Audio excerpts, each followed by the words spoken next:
暗くても大体お話はこれでお伝えできる絵が作れたかと思います。東海道線の列車が今抜けていきます。向こうに清見寺があって鐘が今灯されていますけれど、こっちにね清見寺の山門みたいなのがあると、すごく暗くなっちゃいましたね。すいません。ギリギリ見えるかなって感じですけど、要するにこちら側に門があって、こちら側に清見寺の実際の境内があって、ここも境内でしょうけれど、東海道線がお寺を完全に真っ二つに切ってしまったわけです。ここに東海道本線を作るということになって実際に通ったんですが、当時は国策がやっぱり優先ですからね、お寺の事情一つ一つまでは考えることはできないと、こんな状態になってしまって、それは有名な清見寺が鉄道で台無しになってしまったと。だから国からもね、すいませんみたいなことは言われたらしいんですけれども、お詫び金かなんかをもらったっていう話なんですね。ところが当のお寺の和尚さんの方はというと、住職はですね、いやいやもううちの土地をぜひ新しい日本のために活用していただきたいんですよ、そういう方針であったらしく、お詫びなんてみたいな感じだったらしいんですけども、それでもですね、国からお金もらったんで、その、もらったお詫び金をもう一度寄付するということまでしたそうです。今日は新しい時代に理解のあるお寺の住職の方というかね、お寺の紹介していますけれど、時代に対応していく、適応していくっていうのは本当に重要なことなんですね。確かね、私もよく知らないですけど、清水港の貨物取り扱いとかって相当多かったんじゃないかな。空がもうオレンジ色に照らされちゃってます。興津のふ頭も向こうにあるし、静岡県のみならず東海地方を代表する大きな港町です。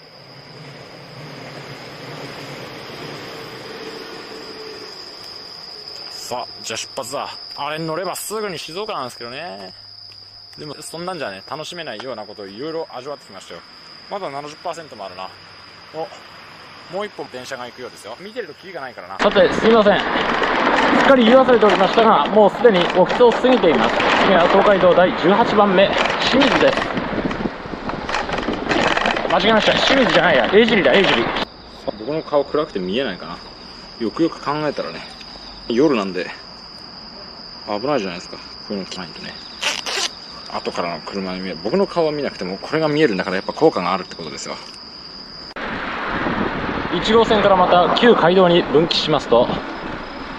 いいですね。味のあるオレンジ色の照明。もっとも昔こういう照明が灯ってたのかっていうと、炎なんでこういう色に見えたかどうかはまた微妙だと思います。そして道のあちこちについてはいなかったと思いますが、もうあと 200m、100m ぐらいで江尻に到着します。この橋、カッパの像が置いてあっていろいろ書いてあります。反対側にもハイハイをするカッパの像が置いてありますけれど、これ稚児赤ちゃん橋は何なのかというと、この川の中からですね、赤ちゃんというよりはもうちょっと大きいかもしれませんが、小さな子供が出てきて、ここに江戸時代橋を架けた記念式典の時に一人でに渡り始めたそうです。本当はなんか町のおじいさんが長老みたいな人が渡ることになったらしいんですけども、それは赤ちゃんが一番手になってしまったというわけで、ここが稚児橋になったんですが、なんか本当にあった怖い話みたいですよね。妖怪じゃないかと思ったら普通にカッパだったから、妖怪なら間違いありません。これはカッパがなんか傘を差してる絵だな。ちょっと休憩しよう。大磯の知らそうなんですけど、朝元箱根で買った弁当まだ食べてないから、橋の上であれなんですけど、手頃な場所も見当たらないし、ここだったら邪魔にはならないんで、お腹減りましたけど、次の府中宿までまだ頑張らないといけませんからね。幸い山賊も出ませんでしたし。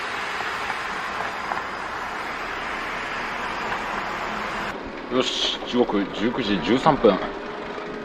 あと2人で本日の最終目的地、静岡県静岡市葵区府中宿に到着します。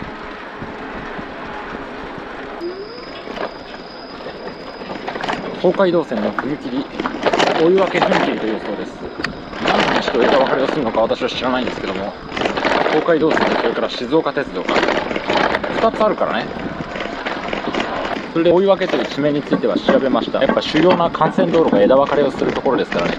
どうも東海道と、それから清水、静岡と甲府、山梨県、宮崎から甲府にもどうも向かっていたんですが、それがそれぞれ分岐していたところです。富士川の水運がありましたけど、水運の場合は富士川で、そうでない場合はここで分かれていったってことなのかな。東海道本線が通過しているその脇にもう一本駅がありますが、これは静岡鉄道ではありませんか。よく見ますけど、この静岡と清水を結ぶ鉄道です。奥、確かあの辺がね、清水駅の方だったような気が違うか。この前方が清水駅なんですけども、静岡はまだ遠いですが、この静岡鉄道とこれからは一緒に走ります。これがいわば東京横浜で言えば京急みたいなもんで、現在の東海道のその交通をこれから先引き継ぐ鉄道って感じですかね。箱根で言えば登山電車です。こことそれから向こうと駅と駅の間隔がすごい短いんですよね。これ駅の作りもすごいし、交番かもしくは温泉街のタダで入れそうな温泉みたいな、そんな作りだな。自動改札があるんだぞ。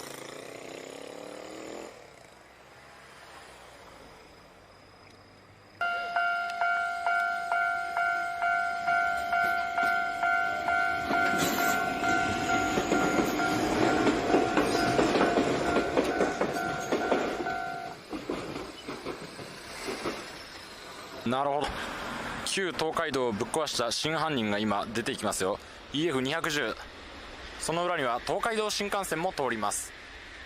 上にある緑色のがあるのが静岡鉄道で、この辺り本当にたくさん線路が並んでいるところです。しかし真犯人とは言ってもね、いいんじゃないですか。旧東海道の後を受け継いだと考えればそんなに悪いものでもない気がします。そして昭和37年、国鉄操車場の建設によりこの辺り栗原地区の両側が分断され、さらに生成土地区画静岡と清水のこの辺りを再開発したんで、旧東海道は失われてしまいました。でも昔を偲ぶために旧東海道記念碑こんなものを作りましたよとそう書いてあります。それじゃラストスパート、今日のラストスパートですね。ちょうど今東京から176キロのキロ定が立っていました。これか。ライト点灯警笛鳴らせ、これを通って旧東海道を塞いでいる現在の静岡貨物駅をくぐるということですね。分断されたっつってもね、こうやってくぐるだけなんです。言うほど分断じゃないんじゃないか。さっき自転車を漕いでいて高層ビルがいくつか見えてきた、静岡駿府の街は近いぞと思ってたんですけども、よくよく考えたらちょっと近すぎんじゃないかとは思ってたし、すぐに気づいてはいたんですけど、これまだ静岡駅じゃないんですよね。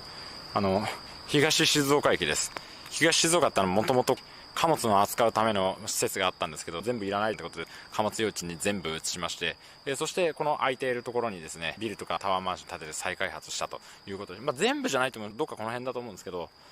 だから高層ビルはちょっと外れたところにもあるんですよ。とは言ってももうあと半里、2キロで府中、昔は駿府と呼びました静岡市中心部ですよ。ここ東海道が斜めに行っていたらしいんですが、もう全部商業施設とかになったりして全く面影がありません。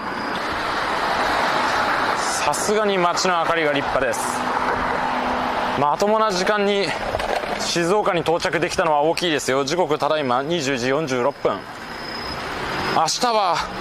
豊橋まで行こうかなとは思っていたんですけど、あくまで机上の空論といいますか、計画段階では豊橋までと思っていたんです。多少ここから先、明日ですね、1日で100キロぐらい行ってみようかなっていうのを考えてたんですけど、無理んじゃないかという気が今はしてまして、そこから先逆にゆとりを持たせておりますので、もうしばらくは大丈夫です。ともかく街も明るく、都に着いたという感じがします。江戸時代はですね、都が京都、江戸とあと駿府、そんな感じになってたところはあるんじゃないかなと思います。初代将軍家康と2代目将軍の秀忠が、両方大御所ということで、将軍を譲った後もですね、将軍が死んで終わったわけではなく、自分で辞めてその将軍よりも上位の大御所になると、それが現在の大御所という言葉の由来なんです。そういうことになったわけですが、家康は江戸で将軍を退いた後、1615年までこの駿府にて大御所として君臨し続けたそうでした。他にもですね、将軍を辞めて静岡に移り住んだ人がいまして、第15代最後の将軍の徳川慶喜で、将軍職を追われてというか辞めてですね、最終的には、旧幕府軍が全部なくなった後で府中に住むということになったわけです。慶喜がここへ移ってからですかね、府中という名前は変えて静岡に変わりました。静岡という名前になったのか詳しくは知らないんですけども、もう私はここで静かにしておりますと、そういう意味があったんじゃないですかね。今まであまり聞いてこなかったような賑やかな音が聞こえてきます。そしてついに府中の入り口が見えます。出発から実に14時間と30分、静岡県静岡市府中宿に到着です。東海道の第19番目でございます。